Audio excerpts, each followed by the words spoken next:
Bonjour frères et sœurs, bonjour chers amis. Nous sommes là pour vous apporter la parole du lundi, qui se trouve dans Ésaïe 6, versets 8 à 9. J'entendis la voix du Seigneur disant, qui enverrai-je et qui marchera pour nous? Je répondis, me voici, envoie-moi. Il dit alors, va et dis à ce peuple, vous entendrez et vous ne comprendrez point. Vous verrez et vous ne saisirez point.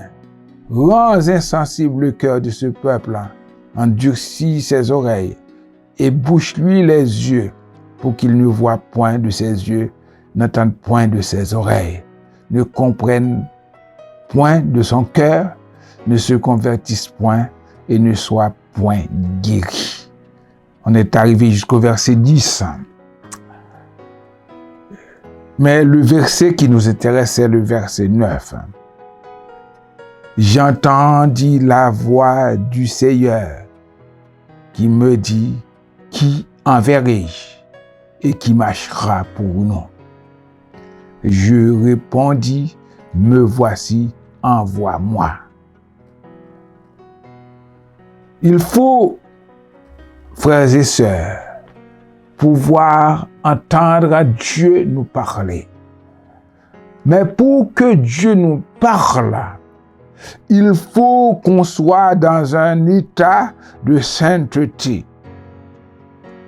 Ésaïe, il a vu la gloire du Dieu saint. Il a vu les séraphins s'exclamer en disant, Saint, Saint, Saint est l'Éternel des armées. Il a compris son état, il a pris conscience de son état. Et il s'est écrié, malheur à moi, je suis perdu. Parce que mes lèvres sont impures et je vis parmi un peuple dont les lèvres sont impures. Il a pris conscience de son état. Oui, Dieu veut envoyer ses enfants pour apporter la bonne nouvelle aux autres. L'évangile. Mais pour cela, il nous faut avoir une oreille attentive. Il faut qu'on soit en mesure d'entendre la parole du Seigneur qui nous dit qui enverrai-je et qui marchera pour nous.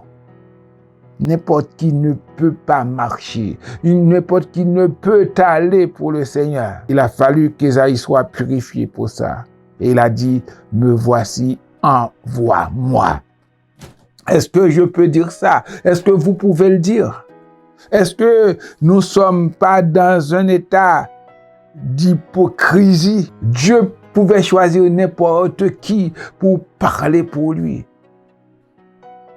Et il nous choisit pour être son héros, pour être son porte-parole, pour être son témoin, pour dire sa volonté à l'homme perdu. Pour que l'homme puisse vraiment changer, il faut qu'il prenne la voie du salut en Jésus. Alors, frères et sœurs, nous sommes des témoins. Nous devons apporter ce message au peuple.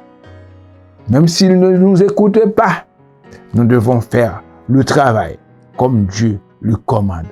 Il suffit pour vous et pour moi de répondre, me voici, envoie-moi. Il faut être prêt à nous y rendre. Mais pour cela, il faut que nous soyons sanctifiés, purifiés par le sang de Jésus. Que Dieu vous bénisse.